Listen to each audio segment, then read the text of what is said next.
Hello, I'm Mrs. Lytle, and today I'm going to read you the final part of Roald Dahl's Billy and the Minpins. So I hope you enjoy the ending. I will never forget you. Swan landed on the lawn of Little Billy's house, and Little Billy jumped off his back and ran to the living room window. Very quietly, he climbed in. The room was empty. "Little Billy," came his mother's voice from the kitchen. "What are you up to in there? You've been very quiet for a long time." "I'm being good, Mummy," Little Billy called back. "I'm being very, very good." His mother came into the room with a pile of ironing in her arms. She looked at Little Billy. "Have you been doing?" she cried. "Your clothes are absolutely filthy." "I've been climbing trees," Little Billy said. "I can't let you out of my sight for 10 minutes, his mother said. "Which tree was it?" "Just one of those old trees outside," Little Billy said. "If you're not careful, you'll fall down and break an arm," his mother said. "Don't do it again." "I won't," Little Billy said, smiling a little. "I'll just fly up into the branches on silver wings." "What rubbish you talk," his mother said, and she walked out of the room with her ironing.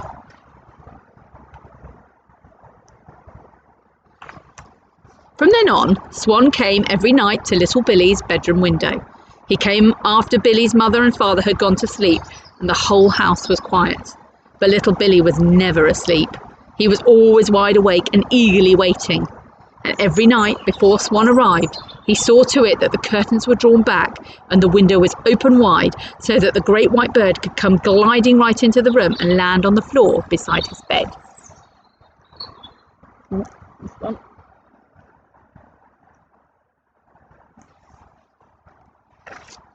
Then Little Billy would slip into his dressing gown and climb onto Swan's back, and off they would go. Oh, it was a wondrous secret life that Little Billy lived up there in the sky at night on Swan's back. They flew in a magical world of silence, swooping and gliding over the dark world below, where all the earthly people were fast asleep in their beds.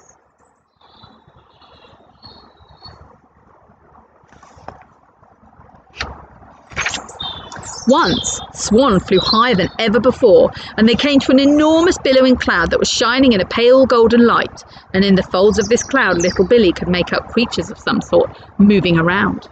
Who were they? He wanted so badly to ask Swan this question, but he couldn't speak a word of bird language. Swan seemed unwilling to fly very close to these creatures from another world, and this made it impossible for Little Billy to see them clearly.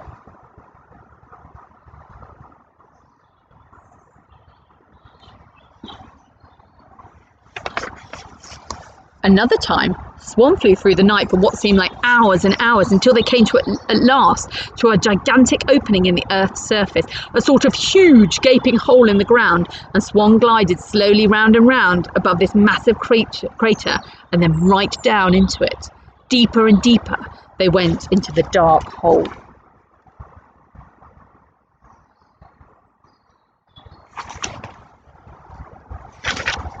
Suddenly, there was a brightness like sunlight below them, and Little Billy could see a vast lake of water, gloriously blue, and on the surface of the lake, thousands of swans were swimming slowly about.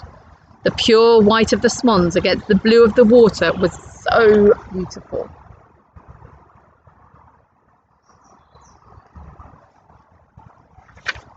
Little Billy wondered whether this was the secret meeting place of all the swans in the world, and he wished he'd been able to ask Swan this question as well.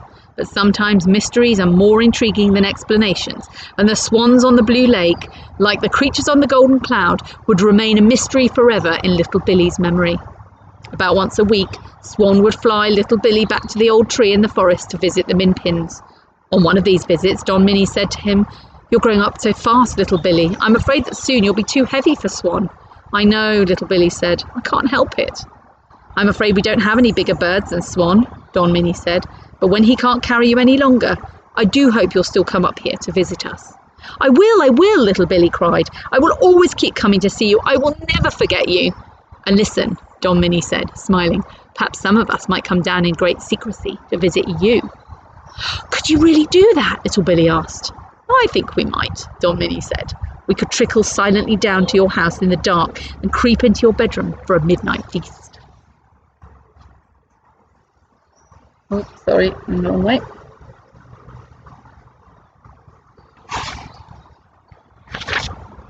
How would you get all the way up to my bedroom window? Little Billy asked. Have you forgotten our suction boots? Don Minnie said. We'd simply walk straight up the wall of your house. How lovely, Little Billy cried. Then we can take turns in visiting each other. Of course we can, Don Minnie said. And that is exactly what happened.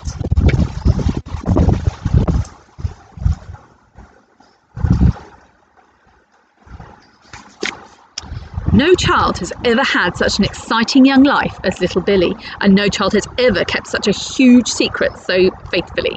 He never told a soul about the Minpins. I myself have been very careful not to tell you where they lived, and I'm not about to tell you now.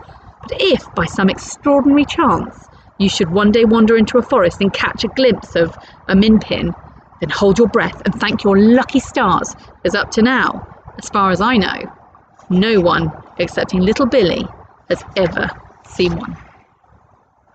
Watch the birds as they fly above your head, and who knows, you might well spy a tiny creature riding high on the back of a swallow or a raven. Watch the robin especially, because it always flies low, and you might see a nervous young Minpin perched on the feathers having its first flying lesson.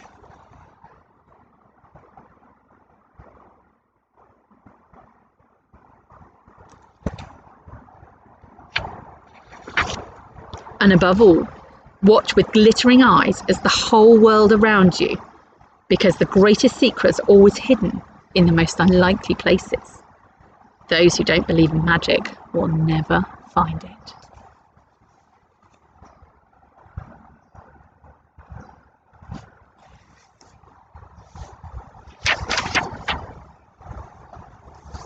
And that is the end of Roald Dahl's Billy and the Minpins. I hope you enjoyed it as much as I did. Goodbye until next time.